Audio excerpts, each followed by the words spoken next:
Let me read to you a passage from the 14th chapter of St. Luke's Gospel, verses 1 and verses 7 to 11. It's the Gospel for Saturday of the 30th week in Ordinary Time Year A.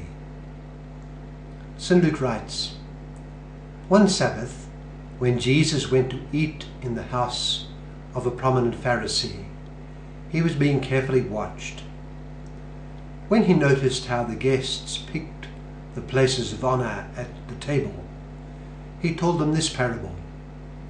When someone invites you to a wedding feast, do not take the place of honour, for a person more distinguished than you may have been invited. If so, the host who invited both of you will come and say to you, 'Give this man your seat.' Then, humiliated, you will have to take the least important place. But when you are invited, take the lowest place, so that when your host comes, he will say to you, 'Friend, move up to a better place.' Then you will be honoured in the presence of all your fellow guests. For everyone who exalts himself will be humbled, and he who humbles himself will be exalted." That's from Luke chapter 14, verses 1 and then verse 7 to 11. It shows the wisdom of Jesus Christ. What do I mean? Well, on the one hand, we have before us Jesus of Nazareth. On the other hand, we have the Pharisee and his class. In a formal sense, Christ was relatively unschooled. That is to say, he had not attended, as a scholar and apprentice, the leading religious teachers of the day, as did, say, Paul of Tarsus, who subsequently rose to prominence as a Pharisee. Putting it in contemporary terms, he did not have university qualifications such as a master's or a doctorate. Our Lord had not studied, as was said. Rather, he suddenly appeared as from nowhere, out of an obscure village of a few hundred inhabitants, within walking distance of the bustling and cosmopolitan city of Zephyrus. The striking phenomenon about him was that he was filled with wisdom, and he knew everything. He depended on no one, and appeared as having full authority to speak and teach in a way that transcended the scholars, the scribes, the Pharisees, the Sadducees, the priests, all parties of influence in the nation.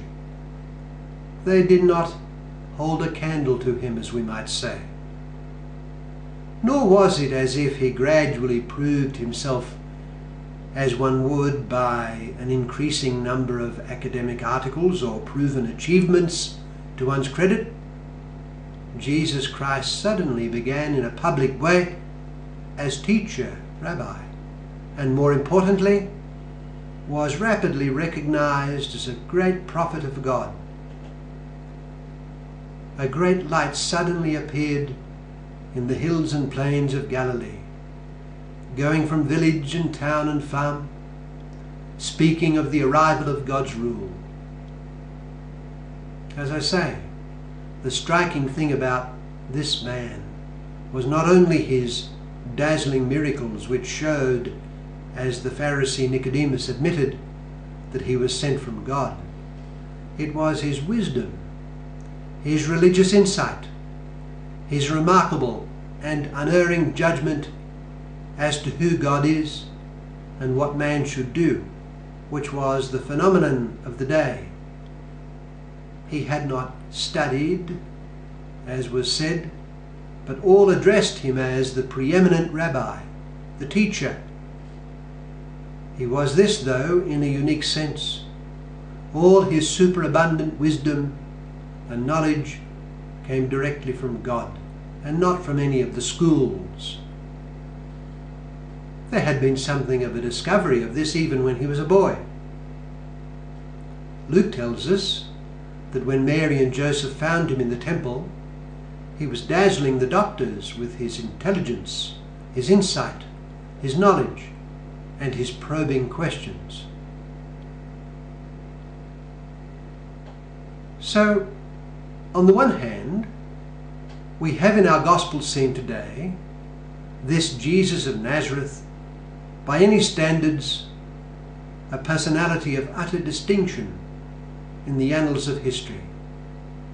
I like to set Jesus Christ next to the greatest lights of classical culture, say Socrates, Plato, and Aristotle. Christ's human mind, in its intellectual approach, was utterly different from their Greek caste, so full as they were of talent.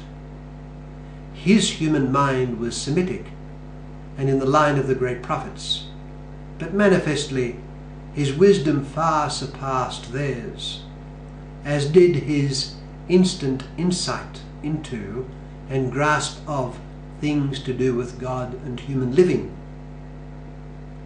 Imagine a dialogue between them. I envisage those Greek sages being profoundly impressed with the intelligence and the wisdom of Jesus Christ, let alone with his moral stature. He would have instantly plumbed the depths of their positions and assessed their value. But of course, Christ's personal mission in time was not to enter into a dialogue with Greek culture. He would leave that to his body, the church, in the centuries to come. But now, there he is in our gospel scene today, dining by invitation in the house of a prominent Pharisee, where he was being watched by that class. They could not but respect him. On one occasion, they admitted to him that he was swayed by no one, whatever be his rank or position. Christ was manifestly conscious of being the very light of the world. There he was, sovereignly at ease among his silent and cautious critics, and his wisdom and insight thereupon comes into play. He sees that they ensured in their seating their pride of position. They chose the important places, the places where they would be honoured and noticed. In a word, their effort was to exalt themselves. And how typical was this of human behaviour? From age to age, ever since the original fall, man had tried to exalt himself. Here the leading religious minds and teachers were doing the same. Christ there and then overturns their wisdom, their assumptions, their ways, their notions of the good life, their idea of fulfillment. When someone invites you to a wedding feast, do not take the place of honour, he says to them. For everyone who exalts himself will be humbled, and he who humbles himself will be exalted. Luke chapter 14, verse 1 and verse 7 to 11.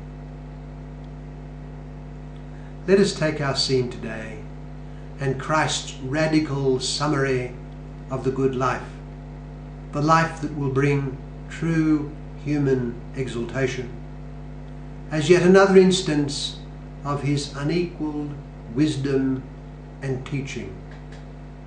He is the definitive source of light for man, man who is so prone to dwell in the darkness, a darkness of death. Socrates, so wise, willingly chose to put an end to his own life when directed to do so by civil authority. How far from the wisdom of God! The Pharisees, who, as our Lord said on one occasion, occupied the chair of Moses, were so blind. Jesus Christ is the way, the truth, and the life, and he humbled himself unto death. Let us take our stand by him and follow his way.